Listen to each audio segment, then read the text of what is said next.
Isang pagpalang araw sa ating lahat mga kapatid. Ako muli si Adrian Bernales ng Batch 3 itong aking daily devotion. At ngayong araw ay pag-uusapan natin ay kung ano ang sovereign will ng Diyos o will of God. At ang ating Bible verse ay sa Daniel chapter 4 verse 35. Sasabi sa ating scripture ngayong araw, all the peoples of the earth are regarded as nothing. He does as he pleases with the powers of heaven and the peoples of the earth. No one can hold back his hand or say to him, "What have you done?" Mga kapatid, napag-usapan natin kahapon na ang permissive will ng Diyos, ang bahagi ng kanyang kalooban na hinahayaan niya tayong magkaroon ng kalayaan kahit minsan na ginagamit natin ito sa mali. Pero kahit doon nakikita pa rin natin ang kaya pa rin na niyang gamitin ang ating pagkakamali para sa kanyang napakagadakilang layunin. Ngayon naman ay pag-usapan natin ang sovereign will ng Diyos.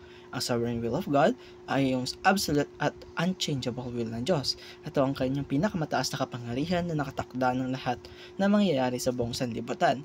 Ibig sabihin nito ay wala ni isa man sa atin, kahit gaano man tayo kalakas o katalino, ang pwedeng pumigil o magtanong ng bakit Lord sa mga plano niya. At yan ay tatlo tayong importanteng katotohanan na makikita o mapag-aaralan dito. Unang-una, God does whatever He pleases.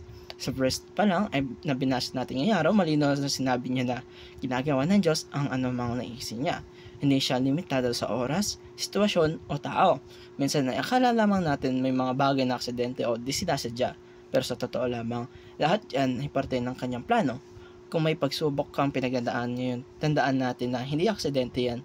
Mayroon tayong dahilan at layunin ang Diyos sa likod ng lahat ng ito. Ikalawa, God's eternal plan is destined for victory. Ang plano ng Diyos ay hindi basta-basta. Ito ay eternal, ibig sabihin ay walang hangganan. Sa dulo ng lahat ng nangyayari, panalo pa rin ng Diyos. Kaya kahit ngayon ay parang nakalugmok tayo o may mga bagay tayo na hindi natin naiintindihan, lagi nating tandaan na we can rest assured na sa dulo dahil magwawagi ang kabutihan, katotohanan at kalooban ng Diyos. Tulad nga ng sinabi sa Romans chapter 8 verse 28, all things work together for good to those who love God. At pangatlo, God's sovereign will cannot be thwarted or questioned. Walang sino man na pwedeng humarang sa plano niya dahil kahit si Satanas man o kahit na mga taong labag sa kanya, lahat ng ito ay may hangganan. At lahat ng ito ay ginagamit niya para matabad pa rin ang kanyang kalooban. Kaya minsan kapag nagtatanong tayo na, Lord, bakit ba ito nangyayari?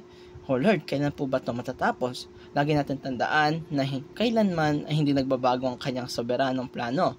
Ang pwede lamang natin gawin ay magtiwala, sumunod at magpahinga sa kanyang kabutihan. At ito nagtatapos ang aking daily devotion. Maraming salamat sa panonood.